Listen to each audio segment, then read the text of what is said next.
community. We know that representation matters.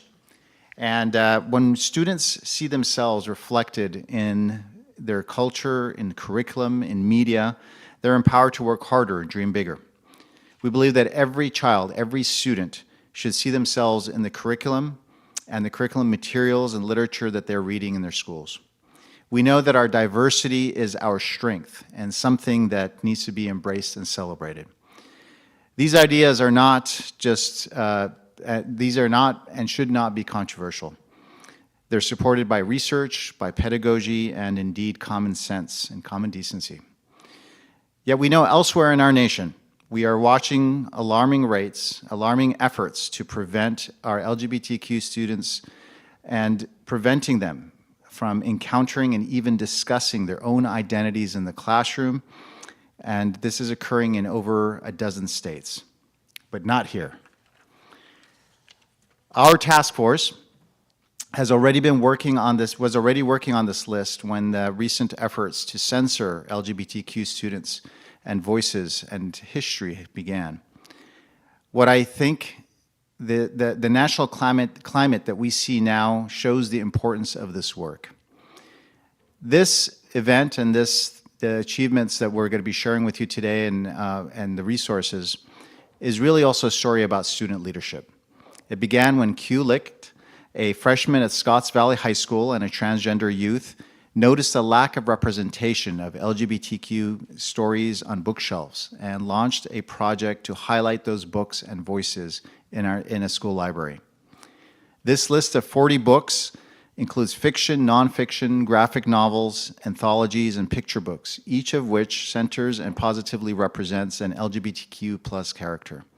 Moving forward, it is our goal to provide a set of these books to every school library in Santa Cruz County.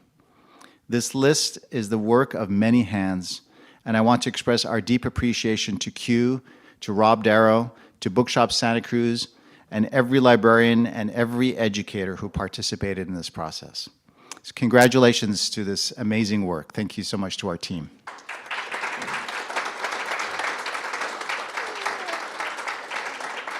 It's now my pleasure to welcome Rob Darrow, who has been working with us for several years now, providing professional development to our staff, helping us really navigate a lot of the efforts on behalf of our LGBTQ community, including professional development here at the County Office of Education, working with school districts, and kind of a multifaceted approach to uplift the voices of our LGBTQ students and community.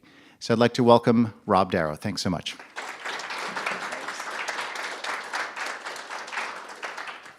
Thanks, Ferris. It's great to be here. My name is Rob Darrow. My pronouns are he, him, and his. I'm the LGBTQ plus consultant here at the Santa Cruz County Office of Education.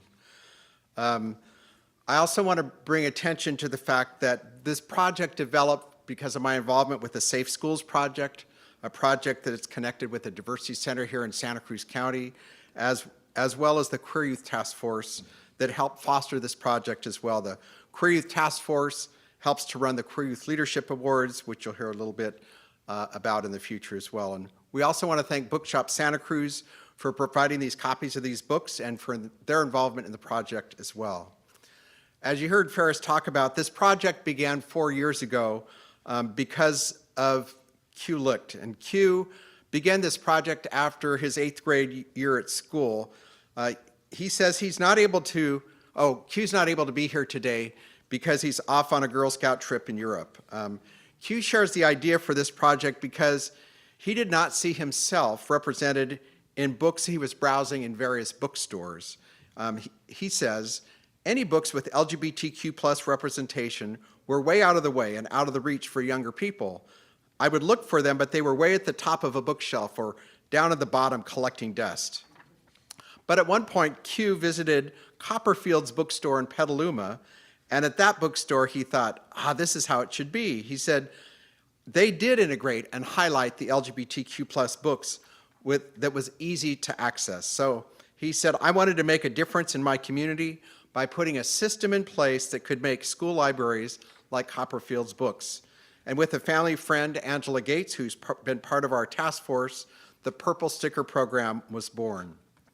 Now, in addition to Q's project, I have been doing a variety of workshops around the state in the good old days in person and then online. And at every group I'd work with across the state, some teachers would say, can you just tell me the right books, the best books to have? And I'd say, well, there are great lists of books out there. You can go look at them. But, we'll work on that eventually. So eventually is here. In October here at the Santa Cruz County Office of Education, we had an LGBTQ plus town hall. And the keynote speaker that night, who we were paying a stipend to be part of it, after the presentation and after hearing Q and the other students, donated his stipend back to us to further the project in a variety of different ways. And then at that same time in October, Bookshop Santa Cruz had a special program by which they would donate a percentage of their books back for the purpose of promoting LGBTQ plus books in our schools. So all of those things came together to create this project. So the result of these serendipitous events, we convened this task force of 16 people to extend the Purple Sticker Project and identify what I'm calling the top 40 LGBTQ plus books that every school library should have. And they're organized by K2, 3, 5, 6, 8, and 9, 12. Our task force included educators, school librarians, and public librarians from every part of our county, Scotts Valley, Santa Cruz, Watsonville. In addition, to extend that this summer, through the County Office of Ed, we have teachers working on curriculum guides that they'll put together for some of these books that we'll then share back. Our hope is that we'll have those curriculum guides for these books finished by October, which is LGBTQ plus History Month. We also look forward to thanking the authors of these books for their important contributions, and we hope we can invite some of those authors here to Santa Cruz in the coming months to visit with students in our schools as well. So our purpose was to identify the top LGBTQ plus books of every grade level span that every school library should have, and it provides teachers the right books for them to read in their classrooms as well. So we've achieved that goal. You can see the books up here on the shelf, and you're going to hear from our different task force members specifically talking about the different books they talked about. We've achieved that goal, and now our next goal is this. We want to fund the purchase of these books for all our school libraries. And thanks to Ivy from Bookshop Santa Cruz, I know that it's only going to take $30,000 for us to put these books in every school library across Santa Cruz County. And I know that somehow we'll figure that out so that we can provide that to all the schools. We have several distinguished speakers here to share about the importance of this list, the importance of reading diverse and inclusive books, and the importance of having good literature in our schools. Our first two speakers are students. As I mentioned, Q is not able to be with us here today, but there are two queer students who wanted to be here to share their thoughts about the project and what good LGBTQ plus literature means to them. Jensen De Leon is a senior at Santa Cruz High School, a recent Queer Youth Leadership Award winner, and part of the countywide Queer and Trans Youth Council. Also here with us is Xanthi Schwartzman, just graduated from Pacific Collegiate High School. She's a queer Indigenous woman who has been part of the school's Intersectional Alliance since 7th grade, and also a recent Queer Youth Leadership Award winner. She is heading off to college to UC Riverside, which happens to be my alma mater, so I was excited to hear about that. Welcome, Jensen and Xanthi. I'll let you say a few words.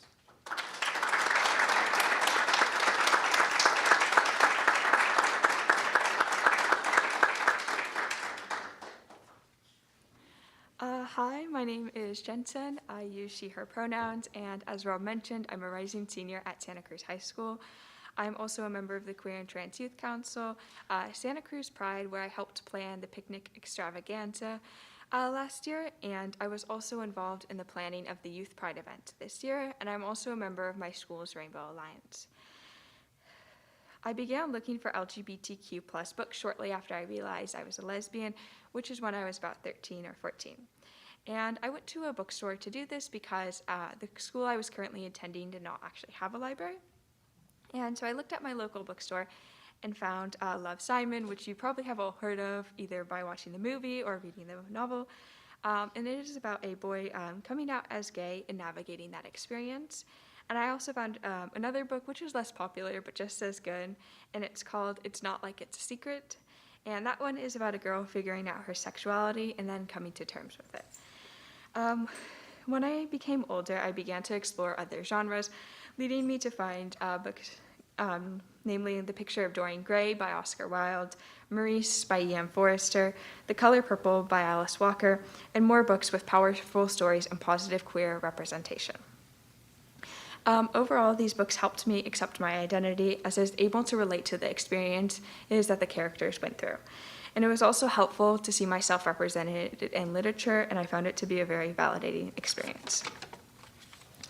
And also, these positive portrayals of characters were really important to me because in media or just hearing the remarks of my peers or just people in general could often not be super positive about the LGBTQ plus community. And so it was really important for me to see such positive representation of these characters. And I also, from reading these books, I learned more about the many multitudes that make up the queer experience, as each of these books contain diverse characters with unique stories. I believe that these positive impacts are not singular to me, and that other queer and trans youth also experience these beneficial impacts.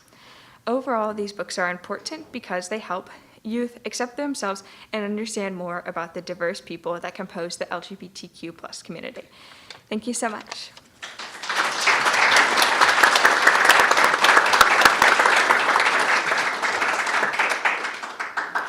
Hi, my name is Xanthi, and I use she, her pronouns.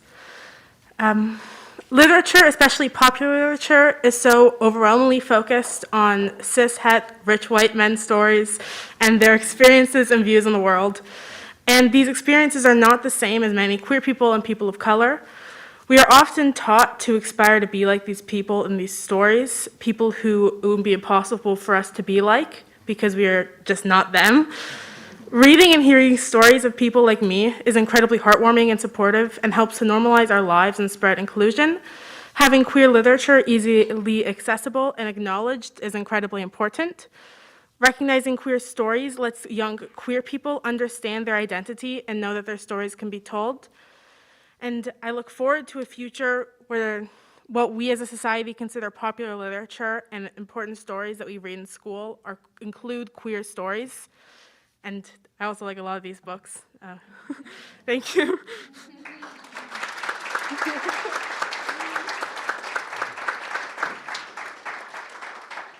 Thank you, Jensen and Xanthi. Our next speaker is the director of the Santa Cruz Public Libraries and a member of the California Library Association.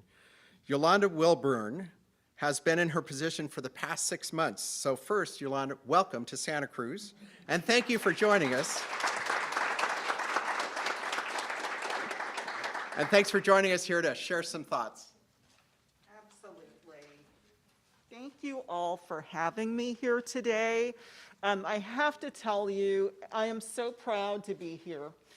As you may know, you may have heard, you may have seen in the news, libraries, public libraries, school libraries are being challenged more and more each day about the types of materials that we are carrying, and people want to remove those items from our collections. So I think it's really important, and you should all give yourselves a pat on the back for being here today and standing up, as the California Library Association does, supporting the freedom of everyone to read a diverse group of materials from a variety of life spectrums. Myself, I grew up, as many of you have talked about here today, not necessarily having stories that really fit within what my life was. And so the knowledge that today we have the opportunity to share stories of everyone with our children, with our teens, with our parents, just makes this so much more meaningful.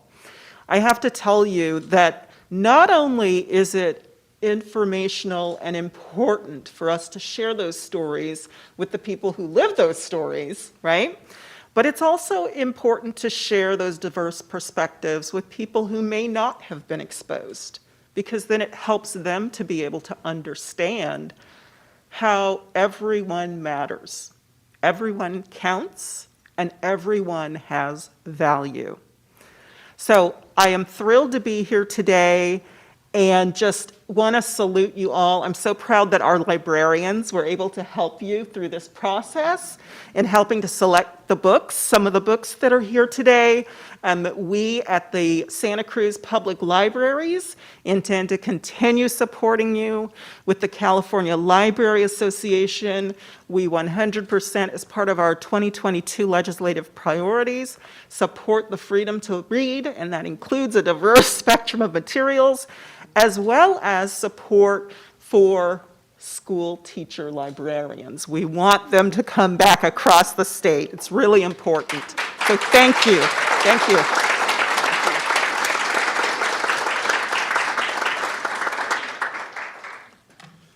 We're glad you're here, and you can all start checking these books out any day, I'm sure. If you don't have a public library card, it's time to get one. So also invited here is Lisa Bishop, who's the past president of the California School Library Association. She's a school librarian at Aptos Middle School, but it's in San Francisco. When I first started interacting with Lisa, I thought, oh, you're down the street from me, and then I realized she was in San Francisco. So we appreciate Lisa driving down to share some remarks on behalf of the California School Library Association.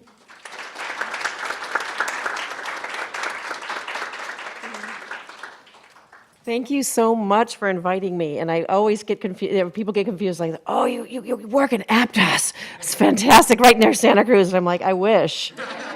No, but thank you so much. My name is Lisa Bishop. My pronouns are she, her, hers. And I'm just so thrilled that I was invited. I just want to let you know that California School Library Association fully supports and applauds the Santa Cruz County Office of Education and the LGBTQ+ Book Selection Task Force. We want to make sure that each developmental stage of learning and growing has access and to the widest and most diverse books available. I am thrilled by this selection and was pleased to find that a few of these titles we had just read with my middle school book group and the book clubs over the past 2 years. Thank you so very much for all that you do and all that you are taking on right now, because it's a big burden, the heavy lift, and what you had just said. Yolanda, just the importance of us sticking together and being strong and being the little tiny fish in the ocean, but we all stick together and we look like the big fish. We have to do that. And we are just thrilled to support. And tomorrow I will be meeting with Representative Phil Ting about our plans, our legislative plans to put a teacher librarian in every single school in California, because we are 50th out of 50 states in the nation of school library services to students in the nation. So if that doesn't make us feel a little, worried, we need to make some big changes. This is fabulous. Thank you so much for being here and doing this great work.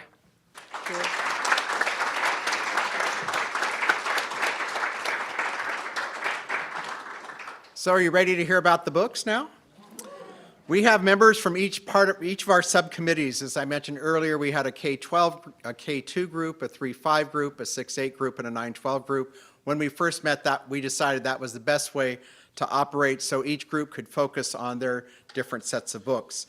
I'm going to introduce all the members of each group. They're not all here, but I just want you to hear everybody who's been part of it. And then those who are here will come up and talk about their books. So in the K-2 group, we have Andrea Damon, who's a group facilitator for trans families of Santa Cruz County, a book lover, and an MSW student at CSU Monterey Bay. Jillian Wilson is the Young Adult Services Librarian at Watsonville Public Library, and Jackie Danziger, a librarian with the Santa Cruz Public Library at the Felton Branch. So they're going to talk to you about the K-2 books.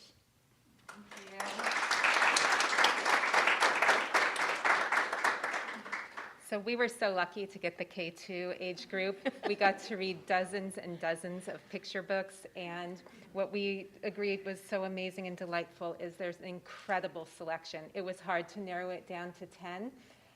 There were a lot that we loved that we had to exclude. But this is our full list up here, but we have 3 specific titles we wanted to tell you about today. Can we advance to the next slide? Is there someone who's pushing the button for the next slide? All right, so Born Ready is one of my favorites. When I found this, it brought me a lot of joy, I have to say. This is a true story. It's written by the chair of the Human Rights Campaign's foundation about her son's journey of coming out to the family. And one of the things, I'm going to set this down. Okay. One of the things I love about it is how joyful this book is. This kid is happy, excited, and fearless in sharing his story. And he says to his parents, "I don't feel like a boy, I am a boy." And his parents listen to him, and they support him fully in expressing that with his grandparents, his siblings, his school. As his mom says, the only person who provides a little feedback in the story is his older brother. And she says to his older brother, "Not everything needs to make sense. This is about love." And that's really the message of this book, but it's told with a light hand. And Penelope's ninja karate training comes in handy, helping him develop the courage to come out to his school. So this was one of our favorites. And our second choice that we would like to highlight is Stella Brings the Family. Like a lot of books for this age group, it's an overview of what different families can look like, but it's told through the perspective of Stella, who has two dads. And she has a conundrum when there's a Mother's Day luncheon at her school, and the students are encouraged to bring their mother, and she is not sure what she's going to do since she doesn't have a mother but has two dads. And as she goes through thinking of all of the people in her life that nurture her and love her and help her, she decides to bring her entire family, and not only includes her two dads, but other members of her extended family as well. And through the telling of that story and through looking at her other classmates as well, we just learn about all the different kinds of ways that families look and all the different kinds of things that families do for their children and for each other, and that multiple people can provide that kind of love and nurturing. And so it's a really heartwarming story and really sweet. I liked that it, without being heavy-handed at all, kind of highlights how some of the things that we might do in classrooms that we think are innocent or innocuous might actually cause some stress for some of our students. So it, from the adult perspective and an educator perspective, may encourage us to expand our horizons a little bit when we're coming up with these cute, fun, family-oriented programs. So I really liked this book as well. And Yeah, that was great. Sorry. That's okay. So the third one we wanted to highlight today was Ho'onani, the hula warrior. And Ho'onani doesn't feel like a boy or a girl, but something. Oh, I'm sorry. Oh, I'm sorry. Okay. She doesn't feel like a boy or a girl, but like someone in the middle. And she expresses this really clearly in her family. Her sister doesn't like it. Her sister doesn't like the attention it brings and would like her just to be normal. But Ho'onani really knows herself. She uses she, her pronouns, even though her identity seems non-binary. So when she finds out that there's a hula performance coming up at her school where the boys are invited to perform a traditional chant, she really wants to partake of it, take part in it. And her instructor encourages her to go ahead and try out, and she trains and trains and trains. So when she finally auditions, she actually wins the role of the leader of the group. And then she has to find all of her courage to go up on stage. Her teacher warns her, some people aren't going to like having a girl standing up there leading this traditional male chant.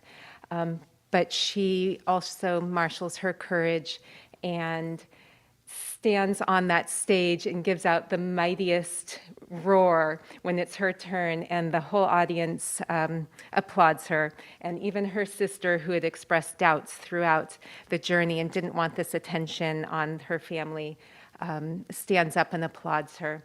So it's a beautiful and a gentle touch at introducing non-binary identities. Also is a small window into traditional Hawaiian culture, and a happy family story of siblings finding a mutual understanding of each other. So this was our third book we wanted to highlight. But There were so many. All the ones that are up here today, we absolutely loved. There's more. We created an auxiliary. I'm doing it again.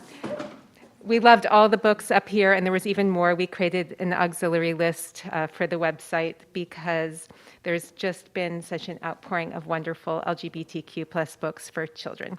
So thank you very much.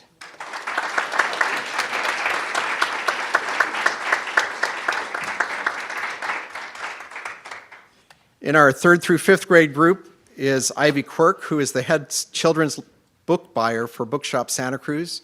Beth Griffo is the children's librarian in Watsonville Library. Stephanie Sumarna is the ed tech and innovation coach here at the Santa Cruz County Office of Education, and I was part of this team as well. So Ivy will get us started.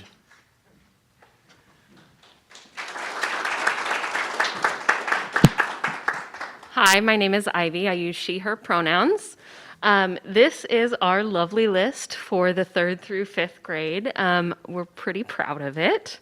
I will say that as a bookseller, I have seen this beautiful tide of the world looking for LGBTQ content in books, and also a hunger in the youth to see this content as well.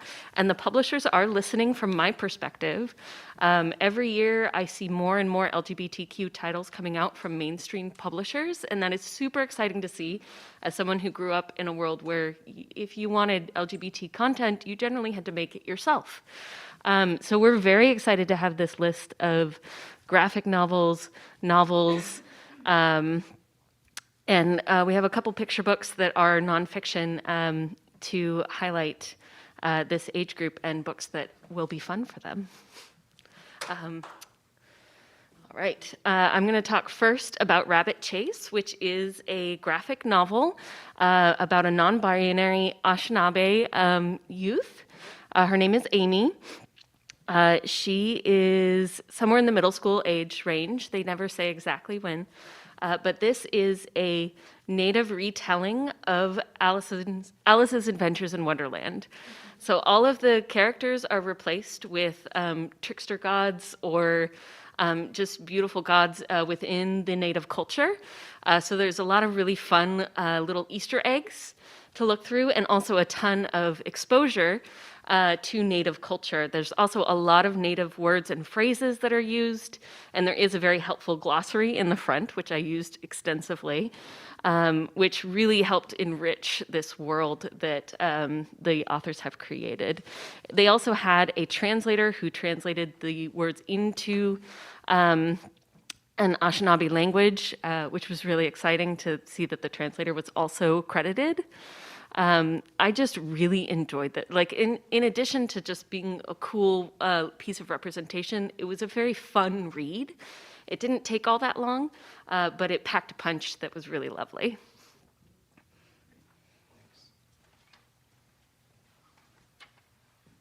And hi, my name is Stephanie, and I use she, her, hers pronouns. And the book that I chose to share with you today is Sharice's Big Voice.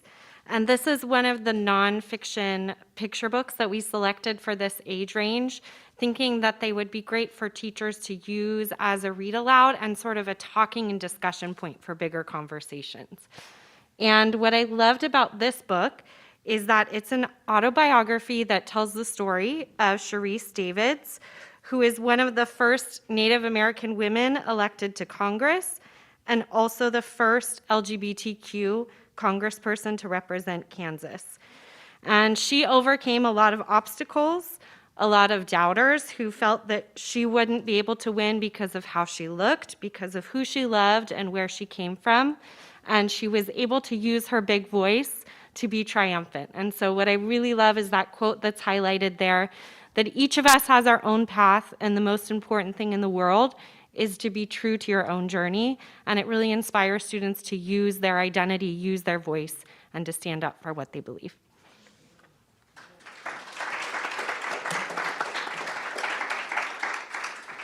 So the book I chose was a high five for Glenn Burke. So for those of us who have worked in school libraries or public libraries, we know that a good book is one that draws you in and that you can identify with. And I came across this book probably 6 months ago when I was following Twitter and seeing what was going on there. And the author of this book posted on Twitter that he was invited to this school to talk about his book, but he had been disinvited because of the content of the book. And my immediate response was, well, let's go buy the book. And so I bought the book, and then it ended up being part of our list and also the 6th through 8th grade list as well. Not too far from here is this area called Harvey West. When I grew up in Santa Cruz, I played Little League at Harvey West over here. This book talks about playing Little League, and it brought home lots of memories for me of growing up in Santa Cruz playing Little League baseball there. And it's all about his Little League baseball team. You see the characters that are listed there. But more important is the main character of the book. Silas is the main character. But the person he's talking about is this guy, Glenn Burke, who invented the high five and was the first out gay baseball player who most of us have never heard of. I hadn't heard about it. But you'll want to read this book to better understand the importance of Glenn Burke. If you are a sports lover, you will love this book. And so that's why I chose this book and can't talk enough about it because it brings back all those early memories of playing Little League baseball here in Santa Cruz. So that takes care of our 3rd through 5th grade group.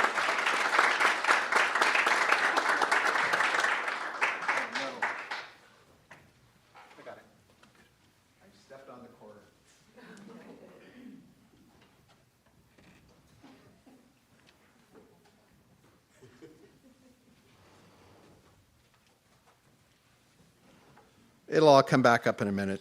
Anyway,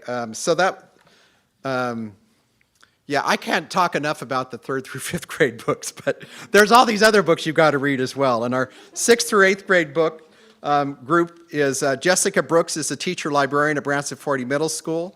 I should say, you want to, go ahead, you can applaud for the teacher. And I should say that I live in that school district, and we're proud that we pay a parcel tax so we can have certificated school libraries in all those libraries in Santa Cruz City Schools. And then the other person on that committee is Deborah Leal, who's the library technician at Rolling Hills Middle School in the Pajaro Valley Unified School District. So, Jessica, I'll invite you up.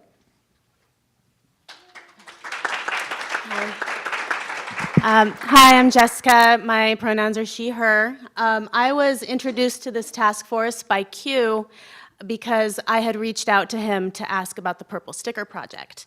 And our Gay Straight Alliance, or GSA, called the Muskequeers, was very excited about the Purple Sticker Project.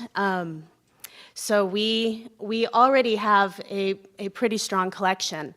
And middle school is such an interesting place because we really are straddling the 3rd through 5th grade books and those young adult books.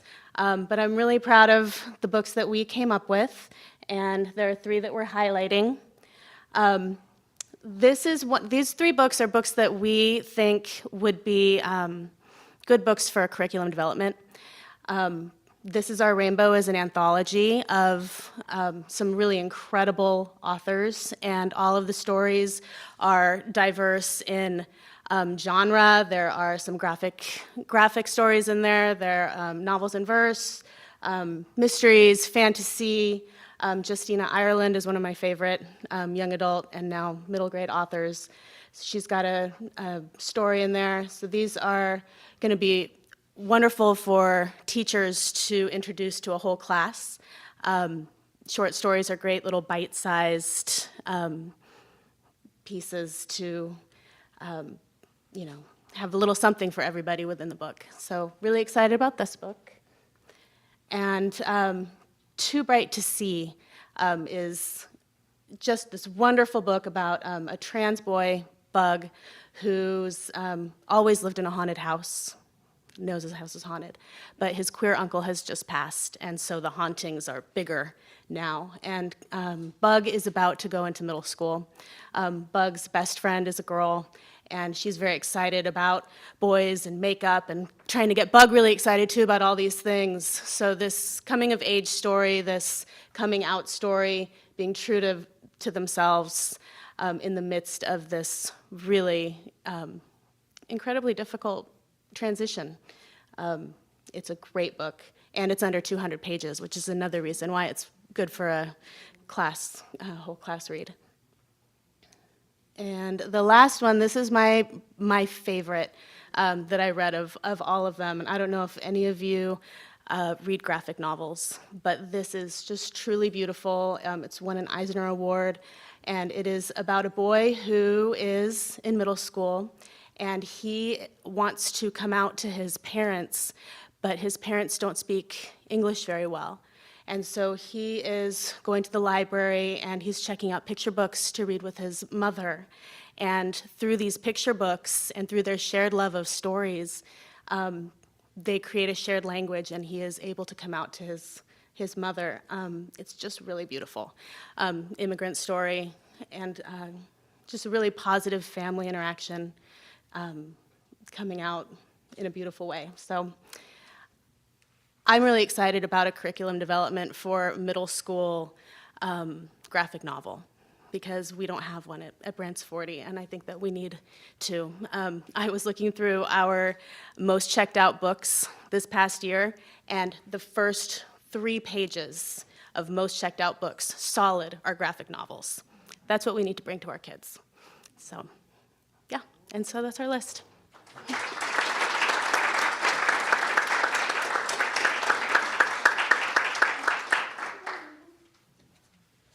I just finished reading that book, Too Bright to See. Wait till you read it. Incredible story. On to our 9th through 12th grade group. The following people were part of that group. Jen Willoughby is a local philanthropist and book lover, a former school counselor, and the person who runs the Instagram page at Diversify Your Stacks SC. Yvonne Yamas is a librarian at the Santa Cruz Public Libraries at the Felton branch. Angela Gates is the teacher librarian at Soquel High, the Santa Cruz City Schools, and Jackie Lyons, the branch manager at the Felton branch of the Santa Cruz Public Libraries. And I think Jen's going to talk about this group.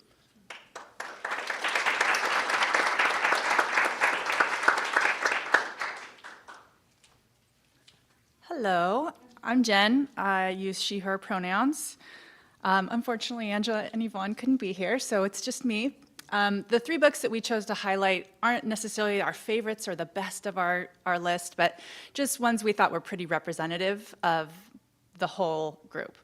So the first one is nonfiction, Queer History of the United States for Young People, which means that there's one that's written for adults. But this one is quite comprehensive, and it goes way beyond Stonewall, which a lot of people have started to hear about more these days. But it talks more about the other people, the unsung heroes, those that came before and paved the way for people to do things like this and have it be more recognized. Pet, which I cannot speak highly enough about, is a genre-defying novel, which it says on there, but I want to say it's futurism or science fiction. Pet is a trans girl who, in her future, everyone's accepted. Parents, if you tell them that you are trans, great, you're trans, let's help you. If you tell them that you are non-binary, you get to be that. And there's no question, there's no judgment. Everything is great in this future. And basically what happens is Pet summons a monster that comes out to tell her that it's actually not perfect, there's one problem, and you need to go find it and solve it. And it's just an incredible book, hence all of the awards. Pet's 15, so I feel like a precocious middle schooler could really enjoy it, but we chose it for our high school list.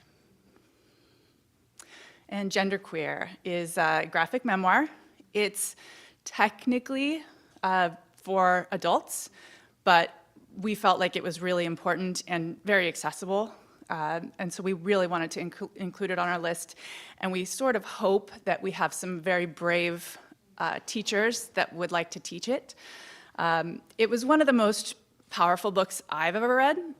The way that the author discusses their journey to becoming who they are and what it feels like to be in the wrong body is so clear, and it hit me so hard, and I had never seen it written that way or presented in that way. So I thought it was just incredibly important to include it. So if you haven't read it, please read it. And I really hope that we've got some fantastic, brave teachers out there that are willing to specifically teach it to their students.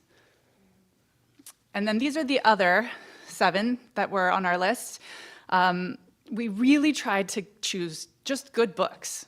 The goal for me specifically was not about catering to a specific group or people. It's just books that you'd want to read.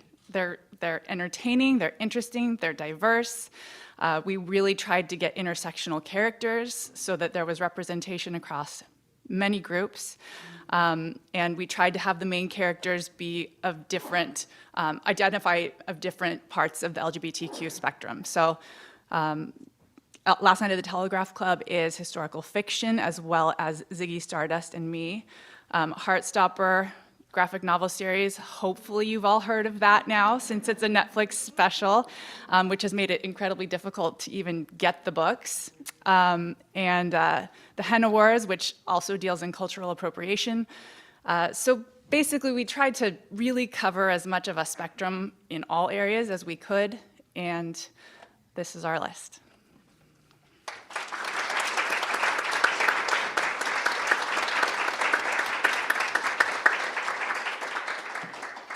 So as you can tell, we did pick diverse books in lots of different ways. We made sure that there were people of color represented. We were so excited to see that there were a variety of books in LGBTQ plus literature that have been written over the last 20 years that cover that intersectionality that Jen was just talking about.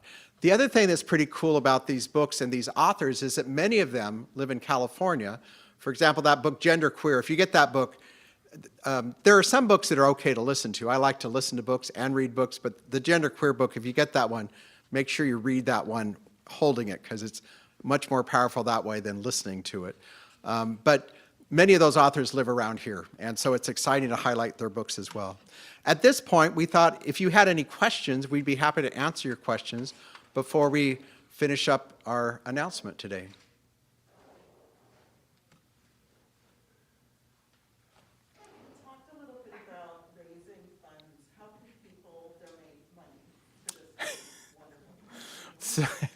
So we've started our website that lists all these books, and we will put a way that people could help support that by doing that on there.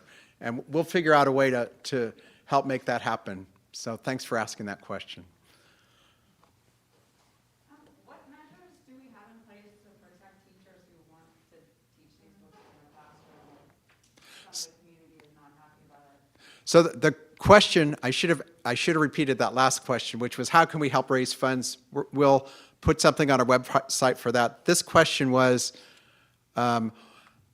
what protections are there for teachers who want to teach with these books in our county or in our state? So the good news is that in the state of California, there are laws that protect LGBTQ people and teachers who teach LGBTQ content. In fact, our state laws require it.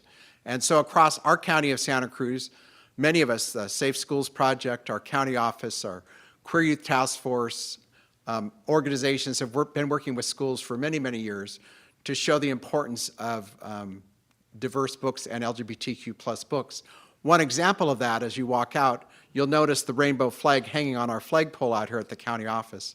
Across our county in May, we all raised our rainbow flags and had special events at many of our school districts to celebrate our LGBTQ plus students and our families that exist. So teachers should move forward with using these books. We are, one of the things that Q mentioned to me was, Q said, instead of these books now just being something from a student or from school librarians, it now becomes part of our county, and it becomes part of what we all do in our county. So with the lessons that our teachers are working on, we will all be showing teachers ways that they can integrate them in with their curriculum.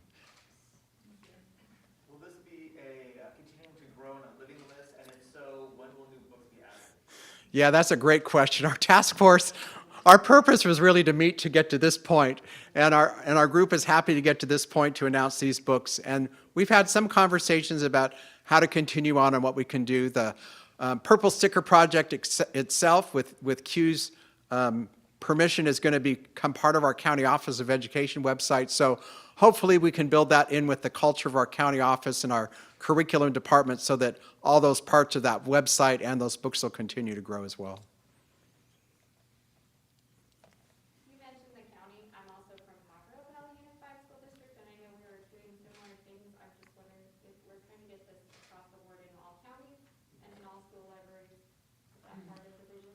Absolutely, yeah. The Pajaro Valley Unified School District is part of our county. So when I said that amount of money, it includes all of the school libraries as well in Pajaro Valley Unified School District and throughout the county. Yep. There will be funding coming down from the legislature in California very soon, and that we're trying to make sure that it goes directly to school libraries, and that how that money doesn't just get dispersed all over the place, and it needs to go to libraries. So please ask your principals, your superintendents to earmark that money for this project, because it is coming. So just make sure you just keep your eyes and ears open for when that money is dispersed to your school, and to your school district. Right. It's good to know that there is state legislation that's providing funds for school libraries to purchase more books. And of course, what we talked about here, we represent the entire county of Santa Cruz and all the different pieces and support all of our school districts in a variety of ways. And this is just one more way that we're going to be doing it. So I think I've got a few final comments, and then I'll turn it back over to Ferris. I want to thank all of our speakers today and the task force for your great work over the last 5 months. There are many groups that contributed to this project, as you'll see here. On behalf of the Santa Cruz County Office of Education, we appreciate the collaboration with Bookshop Santa Cruz, the Queer Youth Task Force, the Safe Schools Project, in addition to the Santa Cruz and Watsonville librarians in our school districts across the county. I think the list we created will be used by many schools and school districts beyond Santa Cruz County, and I would like to invite everybody who's listening and in here today to start your summer reading the minute you walk out of this room. So with that, Ferris, I'll let you share your final thoughts.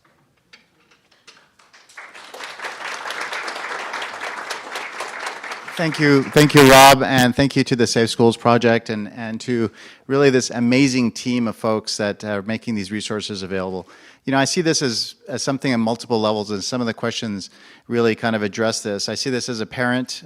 These are the kinds of books that I want to be sharing with my children. As a father of children who are in school, I want to know that my kids, when they go to the library, have access to these kinds of resources. And as an educator, as we work together as a kind of unified team in support of our students, we want to make sure that every school, every student in our county has access to these resources, not only for our LGBTQ students to be able to see themselves reflected in the books, but also for allies to be able to learn about each other, and so that we can grow together as a community of strength. So thank you so much to this amazing work. We do see this as something that is ongoing and part of an ongoing effort. It is a list and a effort that is going to continue to grow, and we hope to for teachers to have curriculum, to have activities, to be able to make that learning environment as exciting, as engaging, and helping with our effort to bring diversity, inclusion, and equity to all our schools. Thank you so much for joining us today, and thank you.